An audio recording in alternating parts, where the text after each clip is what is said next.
হ্যাঁ সাইফুল শুনতে পাচ্ছ? ভালোভাবে শুনতে পাচ্ছি ভাইয়া। আচ্ছা, এর সাথে ওপেন থাকলে বোঝা যাবে, যে সাউন্ডে কোনো সমস্যা হলে তখন আমি বুঝতে পারবো। তাই আচ্ছা, আমি এখানে আজকে যে আলোচনার বিষয় ছিল সেটা হোমিওপ্যাথিক প্রিভেন্টিভ অ্যাপ্রোচ, মানে হোমিওপ্যাথিক মেডিসিনের আলোকে কোন কোন পদ্ধতিতে আমরা ডিজিজ প্রিভেনশন করতে পারি। তো এটা আমার ওয়েবসাইটে আমার নিজের একটা কোর্স আকারে একটা ডাটা করা ছিল, তাই ওদেরকে রিকোয়েস্ট করছিলাম যে এখান থেকে এত ডাটাবেজ নিয়ে আমি আবার পাওয়ার পয়েন্টে করবো, সাজাবো, সেটা একটা আমার জন্য কষ্টসাধ্য হয়ে যায়। ঠিক আছে, তো ওরা আসলে আমি এখান থেকে দেখা দিতে পারি। তো হোমিওপ্যাথিক মেডিসিন আমরা ব্যবহার করি রোগীর ধাতগত লক্ষণের উপরে, ধাতগত লক্ষণ সমস্যা সমাধান মানে ওভারকাম করার জন্য আমরা ব্যবহার করতে পারি। সেটা প্রথম পয়েন্ট হচ্ছে বুস্ট ইওর কনস্টিটিউশন, রোগীর যে কনস্টিটিউশনাল যে সাসসেপ্টিবিলিটি আছে সেটা প্রতিহত করার জন্য আমরা ব্যবহার করতে পারি। এটা বিশাল বড় ইলাবোরেট চ্যাপ্টার, হ্যাঁ এটা আলোচনা করতে 2 দিন লাগবে, আমি শুরু করব এখন প্রিলিমিনারি একটু বলে যাই সাধারণত। তারপরে হইতেছে রিডিউস মায়োজোমেটিক সাসসেপ্টিবিলিটি, যেহেতু ডাক্তার হ্যানিম্যানের মায়োজম তত্ত্বের আলোকে আমরা জানি যে সোরাসিপিটিস সাইকোসিস যে কোনো মায়োজম জনিত কারণে আমাদের শরীরে রোগের প্রতি প্রবণতা তৈরি হয়। তো সেই মায়োজম জনিত কারণে আমরা কিভাবে মেডিসিনটা অ্যাপ্লাই করতে পারবো, তো এখানে আমি কোর্সের ভিতরে যে ডাটাবেজ নিয়েছি সেটা হ্যানিম্যানিয়ান কনসেপ্ট কি, কেন্টের কনসেপ্ট কি, ডাক্তার হাবার্টের রবার্টের কনসেপ্ট কি, ভিতলকাসের কনসেপ্ট কি, হ্যাঁ ডাক্তার অ্যান্ড্রিস সেইনের কনসেপ্ট কি, এটা আমরা আলোচনা করবো যদি সময় পাই। তার পরবর্তীতে হচ্ছে ডাক্তার সুসোলারের যে টিস্যু সল্ট, যেটা আমরা 12টা টিস্যু সল্ট দিয়ে আমরা ট্রিটমেন্ট করার কথা শুনে আসছি। তো আমরা যেটা জানি যে ওই যে 12টা টিস্যু সল্টের কোন রোগীর শরীরে যদি একটা টিস্যু সল্টের ডিফিসিয়েন্সি দেখা দেয় তাহলে কি রোগের প্রতি প্রবণতা তৈরি হয় বা শরীরে কিছু রোগ তৈরি হয়। তো সেই ক্ষেত্রে দেখা যাবে যে আমরা যদি ওই টিস্যু সল্টের ডিফিসিয়েন্সিটা আগে থেকেই বুঝতে পারি তাহলে ইন্ডিভিজুয়াল ওই ব্যক্তিকে কিন্তু তার যে রোগ প্রবণতাটা আছে সেটাকে আমরা ওভারকাম করতে পারবো এবং সেটাকে বুস্ট আপ করতে পারি। আর তারপরে হইতেছে স্টিমুলেট স্পেসিফিক অর্গান, স্পেসিফিক কিছু কিছু মানুষের কিছু কিছু অর্গান কিন্তু দুর্বল থাকে, উইক থাকে। তো সেই ক্ষেত্রে দেখা গেল ওই দুর্বল অর্গান গুলাকে আমরা organ pathology organ medicine apply করতে পারি হোমিওপ্যাথিক আলোকে, যাতে সেই অর্গানের ফিজিওলজিক্যাল ফাংশনটা স্টেবল হয়। এবার আসি, আমরা সাধারণত খাদ্য গ্রহণ করি, যে খাদ্য গ্রহণ করার জনিত কারণে পরিবেশ, আবহাওয়া এবং আমাদের বেশি ওষুধ গ্রহণ, এই যা কিছু আছে সবকিছু কিন্তু আমাদের বডিতে টক্সিন উপাদানগুলো বেশি জমা হয়। আর বডিতে টক্সিন উপাদানগুলো বেশি জমা হলে আমাদের শরীরে কিন্তু রোগ মানে রোগ প্রতিরোধ ক্ষমতা আলটিমেটলি কমে যায়। তো হোমিওপ্যাথিক সিস্টেম অফ মেডিসিনে আমাদের বডির থেকে টক্সিন উপাদানগুলো রিমুভ করার জন্য হোমিওপ্যাথি কি করতে পারে।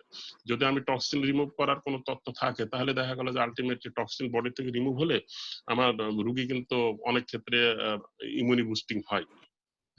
তার পরবর্তীতে আধুনিক চিকিৎসা পদ্ধতিতে যেটা আসে যে মাল্টি ড্রাগ রেজিস্ট্যান্স এমডিআর, যে একের অধিক মেডিসিন ব্যবহার করা, অপ্রয়োজনীয় মেডিসিন ব্যবহার করতে করতে দেখা যাচ্ছে যে ওই রোগীর শরীরে আর মেডিসিন ওই মেডিসিনটা কাজ করতেছে না, তার ক্রিয়াকর্ম কাজ হারাচ্ছে। এমডিআর বলে মাল্টি ড্রাগ রেজিস্ট্যান্স। হ্যাঁ এমডিআর। তো এই এমডিআর এর ক্ষেত্রে আমরা কিভাবে ওই রোগের রোগ প্রতিরোধ ক্ষমতা ওই রোগীর শরীরে হোমিওপ্যাথিক মেডিসিন দিয়ে এই এমডিআর কে কিভাবে আমরা সাবসাইড করতে পারি সেটা একটা তাত্ত্বিক ব্যাখ্যা আছে।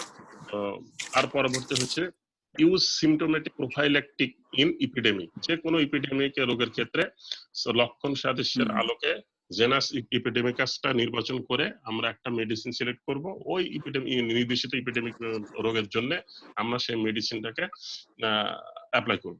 তো যেটা আমরা রীতিমতো বিভিন্ন রোগের ক্ষেত্রে অ্যাপ্লাই করি বা প্রেসক্রিপশন করতেছি। তার পরবর্তীতে আরেকটা আছে select remedy for environment and atmospheric approach, সাধারণত আবহাওয়া এবং পরিবেশজনিত কারণে উপরে আমরা কিছু মেডিসিন অ্যাপ্লাই করতে পারি, যে মেডিসিন গুলা আমরা হোমিওপ্যাথি মেটামেডিকা বা রেপার্টরিতে দেখেছি যে কিছু কিছু মেডিসিন আছে কিছু কিছু আবহাওয়া কিছু কিছু পরিবেশে খুব ভালো তার ক্রিয়াকর্ম আসে।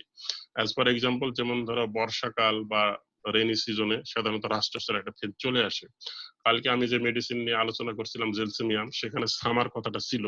তো যাই হোক, এই ধরনের যদি আমরা এনভায়রনমেন্টটাকে বুঝতে পারি তাহলে হয়তোবা সেইভাবে মেডিসিন অ্যাপ্লাই করতে বা মেডিসিন সিলেকশন করতে আমাদের সুবিধা হয় এবং ওই পরিবেশ এবং ওই আবহাওয়াতে যারা থাকে সেই ধরনের মানুষদেরকে ইমিউনিটি বুস্ট করতে আমাদের অনেক ক্ষেত্রে হেল্প করবে। তো যেহেতু এটা পুরা আলোচনাটা ইলাবোরেট চ্যাপ্টার, হয়তোবা পুরা আলোচনাটা শেষ করতে 6-7 দিন সম্ভব বলে মনে হচ্ছে না। তো আজকে আমি ইন্ট্রোডাকশন অ্যাবাউট একটু আলোচনা করব যতদূর সময় পাই এই 40 মিনিটের ভিতরে। হ্যাঁ, তো অ্যাবাউট এখানে যে কথাটা বলা আছে আমি একটু আলোচনাতে নিয়ে আসার চেষ্টা করতেছি যতটুকু সম্ভব এখানে আমি পারি আর কি। তো এখানে আগে ইপিডেমিওলজি সম্পর্কে কিছুটা শর্ট ব্রিফিং আমি একটু পড়ি। Epidemiology is the study of the distribution and determination of health related state or event including disease. আসলে ইপিডেমিওলজি এমন না, আমরা ইপিডেমিওলজি সম্পর্কে যেটা এই শব্দ থেকে যেটা বোঝানো হচ্ছে যে ইপিডেমিওলজি বলতে যে এমন যে রোগ বা রোগে আক্রান্ত হলো সেটা নিয়ে আমি কাজ করবো, তা না। কিন্তু সেটা হইতেছে epidemiology is the study of a distribution and determination of health related state, স্বাস্থ্যের সাথে সংযুক্ত কিছু ঘটনা বা কিছু অবস্থান যেগুলা, তার সঙ্গে ইভেন ইনক্লুডিং ডিজিজ, যেটার সাথে ডিজিজ জড়িত। কিন্তু আমরা যেটা স্টাডি করি, যেটা আমরা স্টাডির দিকে নিয়ে যাই, বেশিরভাগই দেখা গেল ইপিডেমিওলজি বলতে আমরা ডিজিজ দিকে চলে যাই, কোনো জার্মের দিকে চলে যাই, কোনো রোগের লক্ষণের দিকে চলে যাই। হ্যাঁ, and the application of this study to the control of disease, এবং ওই যে আমরা যে নলেজটা পাইলাম স্বাস্থ্য সম্পর্কিত যে তথ্যপত্র, সেগুলাকে ব্যবহার করা রোগকে কন্ট্রোল করার জন্য, এন্ড আদার্স হেলথ প্রবলেম, এবং অন্যান্য হেলথ প্রবলেমকেও কন্ট্রোল করার জন্য আমরা ওই তথ্যপত্রটাকে ব্যবহার করব। Various methods can be used to carry out epidemiological investigations, surveillance, and descriptive study. Can be used to study distribution. Analytical study are used to study determination. এটা ডব্লিউএইচওর একটা শর্ট আলোচনা, যেটা আমাদের আলোচনা মূলত আমরা হোমিওপ্যাথ, আমরা এত গভীর কথার দিকে যাব না। আমরা সিম্পলি হোমিওপ্যাথি এবং রুগীর কেস টেকিং, রুগীর লক্ষণ, আমার মেডিসিন, হ্যাঁ, এগুলার দিকে আমরা যাব। তো এমনি প্রিলিমিনারি কিছু বলতে হয়, না বললেই না। যাই হোক, in epidemiology a susceptible individual is a member of the population. এখানে বলা হচ্ছে যে ইপিডেমিওলজির ক্ষেত্রে একজন ব্যক্তি যে একটা রোগের প্রতি সাসেপ্টেবল একটা পপুলেশনে, who is at a risk of becoming infected, মানে যার শরীরে রিস্ক থাকে যে ওই ইনফেকশন হতে পারে বাই এ ডিজিজ, যে কোনো একটা ডিজিজ দ্বারা, if he or she is expose to the infectious agent, যদি সে ওই রোগ উৎস দ্বারা সে এক্সপোজড হয়, তাহলে কিন্তু সে সহজেই আক্রান্ত হতে পারে। এখানে কথাটা আসছে সাসেপ্টেবল, কিন্তু কথাটা আসতেছে, বলা হচ্ছে না যে একটা কমিউনিটিতে অল পিপল ক্যান ইনফেক্টেড। এখানে বলাই হয়েছে in epidemiology a susceptible individual in a member of a population, একটা পপুলেশনের মেম্বারের ভিতর থেকে, who is at risk of becoming infected by a disease if he or she is exposed to the infectious agent, যদি সে ওই রোগের সংস্পর্শে যায় তাহলে সেই আক্রান্ত হতে পারে, যে susceptible individual. in this is in most cases associated with a higher sensitivity of this individuals.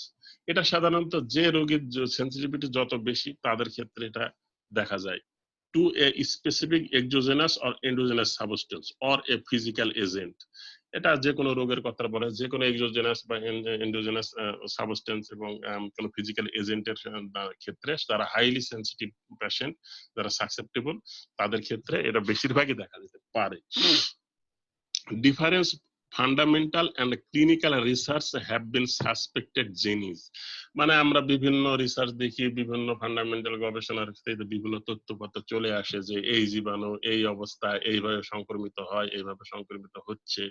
এই তথ্যগুলো বিভিন্ন মাধ্যমে দিনের পর দিন আসতেছে, একই জার্মের ক্ষেত্রে একের পর এক তথ্যপত্র আসতেছে। হ্যাঁ, acquired factors and environmental exposure, এটা বিভিন্ন মানে অর্জিত লক্ষণ এবং পরিবেশজনিত বিভিন্ন কারণ তথ্যপত্র আস্তে আস্তে বের হয়ে আসছে। As well as a nutritional factor, পুষ্টিজনিত খাদ্য উপাত্ত, ভাইটামিন এন্ড মিনারেলস এর কথাগুলো আস্তে আস্তে গবেষণা যত হচ্ছে তখন তথ্যগুলো উঠে আসছে। And their interaction as eventual causes of the susceptibility, ওই যে রোগ প্রবণতার প্রতি যে কারণগুলো আসে, সেই কারণগুলো আস্তে আস্তে এগুলা যেগুলো এপিডেমিক ডিজিজ সেইগুলোর ক্ষেত্রে বের হয়ে আসতেছে।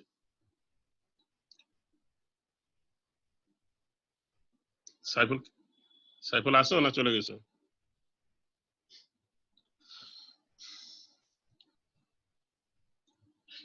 এবার আমরা কনস্টিটিউশনের আমরা আজকে ধাতুগত মেডিসিন আমরা একটা ফান্ডামেন্টাল আমরা সাধারণত কিছু করার পর যে লক্ষণ পাইছি লক্ষণ করে তিনশো সাতাশ কনস্টিটিউশন ব্যাখ্যা থেকে আমরা চেষ্টা করি যে কনস্টিটিউশন বিহে আমাদের সাধারণ পরিবেশ তার হ্যাবিট তার সব কিছু আমাদের বানিয়ে থাকলে অবশ্যই লক্ষ্য করে আসছে ক্লাস করতে আমরা কাজ করতে স্যার সিস্টেম আমাদের কাছে আমরা আমরা মেডিসিন আর শুধু তেল রোগে যে রোগে সে মশলা যেটা আছে সেটা হবে সেক্ষেত্রে আমরা মায়াজম আলোকে বিভিন্ন কনস্টিটিউশন দেখেছি কপাল নেটটা তত প্রিফার করতেছে না আসলে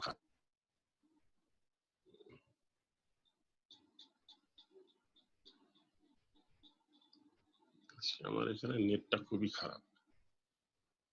আচ্ছা ওটা আসতে থাকুক। আমরা জানি কিছু কনস্টিটিউশন ম্যাথমেটিক্যাতে মেডিসিন পড়তে গেলে আমরা অনেককেই জানবো যে বিষয়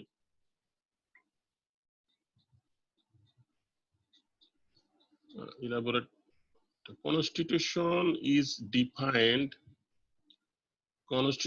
defined as a person's physical and mental makeup which is related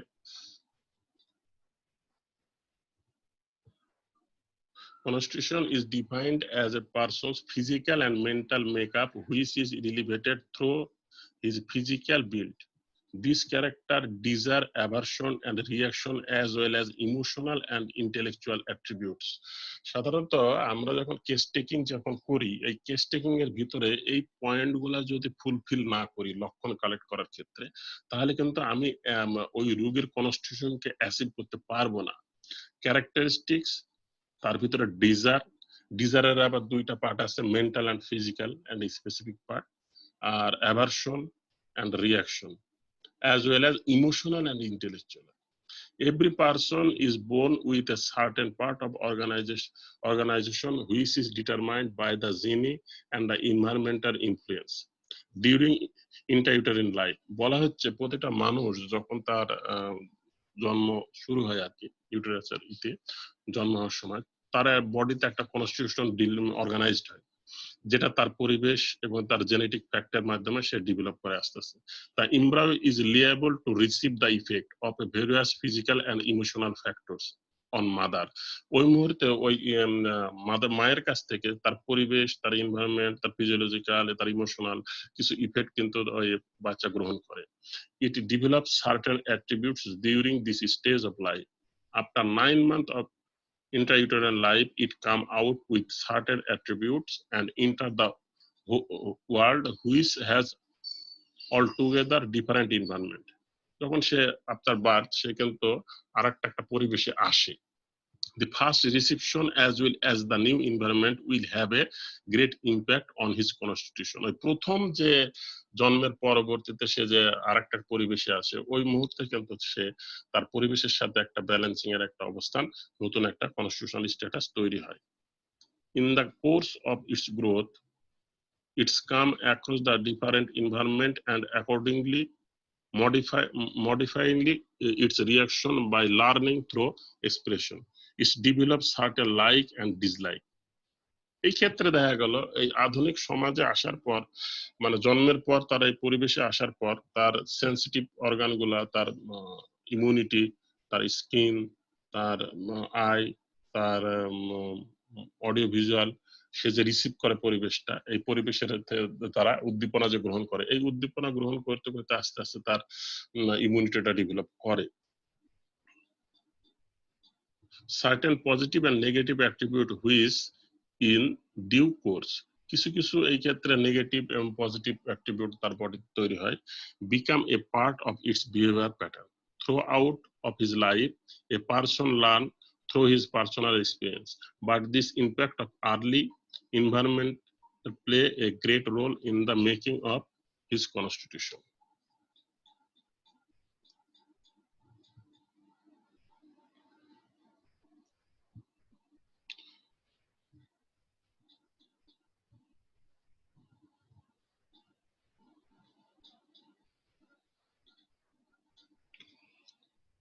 Thus, the constitution of a person is the sum total of the result of the influence of early environment or hereditary characteristics. The sum of total কথা যেটা আসছে তার যে জন্মের সময় থেকে বংশানুক্রমিক যে সে টেটটা পাইতেছে সে টেটটা নেওয়া মায়ের পেটে থাকাকালীন সে যে উদ্দীপনা গ্রহণ করতেছে সেই উদ্দীপনাটা পাওয়া এবং ওই উদ্দীপনা পাওয়া থেকে তার পরবর্তীতে সে আফটার বার্থ সে যে পরিবেশে আসতেছে, সে পরিবেশের ইনফ্লুয়েন্স, তার যে আবহাওয়ার ইনফ্লুয়েন্স, তার যে রিসেপ্টর ক্যাপাসিটি পরিবেশের সাথে, এই সব কিছুর একটা কম্বাইন্ড অবস্থানে কিন্তু তার কনস্টিটিউশন তৈরি হয়, তার একটা কনস্টিটিউশনাল ক্যারেক্টারিস্টিক তৈরি হয়, যেটা হোমিওপ্যাথির আলোকে আমরা যখন প্রেসক্রিপশন করি তখন অবশ্যই আমাদের ব্যাক হিস্ট্রি, ম্যাটার্নাল প্যাটার্নাল সবার ব্যাক হিস্ট্রি ছাড়া আমাদের আসলে কেস টেকিংটা কমপ্লিট হবে না, সে একই ডিজিজ হোক যে ডিজিজ হোক। কারণ আমাদের এই মেডিসিন সিলেকশন করতে হলে আমাদেরকে এই কি পয়েন্টে চলে যেতে হবে। A person inherits a definite organisational plan. একটা মানুষ সে জন্মসূত্রে তার একটা বংশানুক্রমিক একটা অর্গানাইজেশন, একটা অবকাঠামো নিয়ে এসে আসে, একটা বংশের একটা ট্রেট তার উপরে থাকে, আমরা তার ফেসে পাবো, তার অ্যাটিটিউডে পাবো, সবকিছুতে পাবো। Tendencies, attributes and the miasm which decides his pattern of a reaction or susceptibility to the environment. এখানে বলতেছে তার যে বংশানুক্রমিক যে টেন্ডেন্সি প্রি স্টেজ বংশ থেকে যে সে পাইতেছে, এবং তার অ্যাট্রিবিউট এন্ড তার মায়াজম, এই তিনটা জিনিস তাকে তার একটা প্যাটার্ন তৈরি করবে রিঅ্যাকশনের, পরিবেশের সাথে, এনভায়রনমেন্টের সাথে, যে রিঅ্যাকশনের প্যাটার্নের উপরে ডিপেন্ড করে তার সাসেপ্টিবিলিটি, যেটা হোমিওপ্যাথিক কেস টেকিং এর কিন্তু vital point. After case taking আমার অবশ্যই উচিত তার এই পয়েন্টটা বের করে নিয়ে আসা। যদি আমি তার এই সাসেপ্টিবিলিটি এবং এনভায়রনমেন্ট এন্ড হেরিডিটারি এন্ড এই যে মায়াজমেটিক প্যাটার্ন, এটার সাথে তার যে ক্যারেক্টারিস্টিক এর যে কোরিলেশন, এটা পেয়ে গেলে কিন্তু আমার ওই মেডিসিনটা কিউরেটিভ এন্ড প্রিভেন্টিভ, যে কোনো রোগের ক্ষেত্রে যে কোনো মুহূর্তে।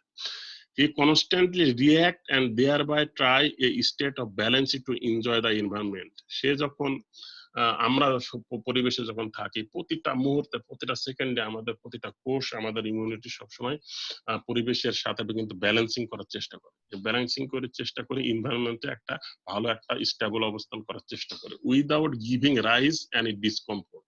কোনো শারীরিক সমস্যা প্রকাশ না করেই কিন্তু আমার প্রতিটা কোষ, প্রতিটা অঙ্গ, প্রতিটা মুহূর্তে এই ডিফেন্স মেকানিজম সবসময় কাজ করতেছে, এনভায়রনমেন্টের সাথে সে সবসময় ব্যালেন্সিং রাখার জন্য চেষ্টা করতেছে, যেটা হয়তো বা আমরা বুঝি না। The imbalancing cause sickness. যখন এই অবস্থানের ইমব্যালেন্স হয়ে যায়, দেন সিকনেস অ্যারাইজ করে, which give rise to discomfort. এই সিকনেসটা তখন আমাদের কাছে ডিসকমফোর্ট আকারে দেখা দেয়, যেটাকে আমরা any types of disease state বলি। Disharmony, disruption of the equilibrium in the functioning of the individual. এই মুহূর্তে যখন তার এই ডিসকমফোর্ট জোন যখন শুরু হয়ে যাবে, ইমব্যালেন্স যখন শুরু হয়ে যাবে, ওই মুহূর্তে disharmony, disruption and the equilibrium in the function of the individual, ওই রোগীর তখন টোটাল শরীরের ফাংশনিং ইকুইলিব্রিয়ামের ডিসরাপশন শুরু হয়ে যাবে। The imbalance is expressed through the sign and symptoms. এই যে ইমব্যালেন্সটা হইতেছে, ওই ইমব্যালেন্সটা লক্ষণ আলোকে আমাদের কাছে দেখা দেবে। The reaction to his unfavorable environment, ওই আমার ইমিউনিটি শক্তির, আমার যে হেরিডিটরি এবং এনভায়রনমেন্টের সাথে আমার যে ইমিউনিটি রিঅ্যাকশন যে ক্যাপাসিটি, এটার যে রিঅ্যাকশন ক্যাপাসিটি, সেটার উপর নির্ভর করে যে অবস্থান আসবে, সেটার আলোকেই কিন্তু আমি সাইন সিমটম পাবো। একই রোগের প্রতি রোগীর কিন্তু সাইন সিমটম এক থাকে না, তার পিছনে একটাই কারণ প্রতিটা রোগীর হেরিডিটরি স্টিমুলেটিভ ক্যাপাসিটি, ব্যালেন্সিং ক্যাপাসিটি বিভিন্ন ধরনের থাকে, তার এনভায়রনমেন্টের সাথে ব্যালেন্সিং ক্যাপাসিটি বিভিন্ন ধরনের থাকে। তাই একই জীবাণু, একই চরিত্রে কিন্তু ম্যান টু ম্যান তার লক্ষণ প্যাটার্নটা ভ্যারি করে। The pattern of this reaction is determined not only by the factors which have caused the influence, but also by the constitution of the person. এই লাস্ট কথাটা এটা ক্লিয়ার করে দিচ্ছে যে এই যে লক্ষণ ভেরিয়েশন করতেছে পারসন টু পারসন, একই রোগের কজ কিন্তু এক, জীবাণুর চরিত্র কিন্তু এক, কিন্তু পারসন টু পারসন এটা আলাদা। যখন আক্রান্ত হইতেছে, যখন আমরা কেস ডাটাবেস দিতেছি, তখন লক্ষণ কিন্তু ভেরিয়েশন করতেছে। এই ভেরিয়েশন হওয়ার পিছনে একটাই কারণ, ওই রোগীর কনস্টিটিউশনাল sensitivity এবং তার susceptibility. The constitution of an individual play an important role in the drug proving. বলা হইতেছে হোমিওপ্যাথিক যে ড্রাগ প্রুভিং করা হচ্ছে, যেটা করা হয়েছে অতীতে, সেই ড্রাগ প্রুভিং এর সময়ও কিন্তু এই ধাতুগত লক্ষণটা অনেক ক্ষেত্রে কি ফিচার ছিল, and also in the occurrence of a natural disease, এবং ওই পার্থক্যটা কিন্তু প্রাকৃতিক রোগের ক্ষেত্রে দেখা দেয়। Hence the role of constitution is crucial in treatment and achievement a cure. এই রোগ আরোগ্য এবং রোগী আরোগ্য করার ক্ষেত্রে বা কিউর অ্যাচিভ করার ক্ষেত্রে কনস্টিটিউশন একটা রোগীর একটা crucial fact. The knowledge of constitution of a medicine and constitution of a person on the part of a physician help to arrive at a greater level of a similarity between the person and the medicine. আমি এই লক্ষণটা আবার পড়তেছি, the knowledge of constitution of a medicine মানে একটা মেডিসিনের যে একটা ধাতুগত লক্ষণের কনস্টিটিউশনাল লক্ষণের একটা সিমিলারিটি, সেটার সাথে রোগীর যে constitution of a person on the part of physician help to arrive, যদি ওই দুইটার কনস্টিটিউশনাল লক্ষণের সাথে সিমিলারিটি করা সম্ভব হয়, তাহলে to arrive at a great level of similarity between the person and the medicine, আমরা যেটা সিমিলিয়া সিমিলিবাস কিউরেন্টার বলি। তাহলে আমাকে এই সিমিলিয়া সিমিলিবাস কিউরেন্টার যেতে হলে আমাকে শুধু যে ওই রোগের মেডিসিনের লক্ষণের সাথে সিমিলার করতে, মেডিসিনের ওই লক্ষণ তা না, আমার রোগ এবং রোগীর যে কনস্টিটিউশন এবং তাদের যে sensitivity zone and susceptibility zone, এটার এই সেন্সিটিভিটি জোনের সাথে সিমিলারিটি করে ফেলতে হবে। যদি না হয় তাহলেই সমস্যা। The understand the constitution of a person, a physician must know the person's physical makeup, namely his build, desire, aversion, and disagreement with food, characteristic of his discharge and elimination, and his thermal reaction. Also mental attribute, namely emotional and intellectual reaction and performance. Various concomitant expressed in relation to the stateful stimulation like dentition in a child, menstruation, pregnancy, and menopause in a female are important expression which reveal the quality of a constitution. এই পয়েন্টগুলো এইবার মূলত শুরু হলো মূলত original কনস্টিটিউশনের আলোচনার ব্যাখ্যা। যেহেতু অনেক কিছু আছে, অনেক আলোচনা আছে, হ্যাঁ, এখানে টাইপস অফ কনস্টিটিউশনে যাই আমি, তার পরবর্তীতে যেটুকু সময় হয় যতদূর হয় আমি এখানে আলোচনা নিয়ে যাই।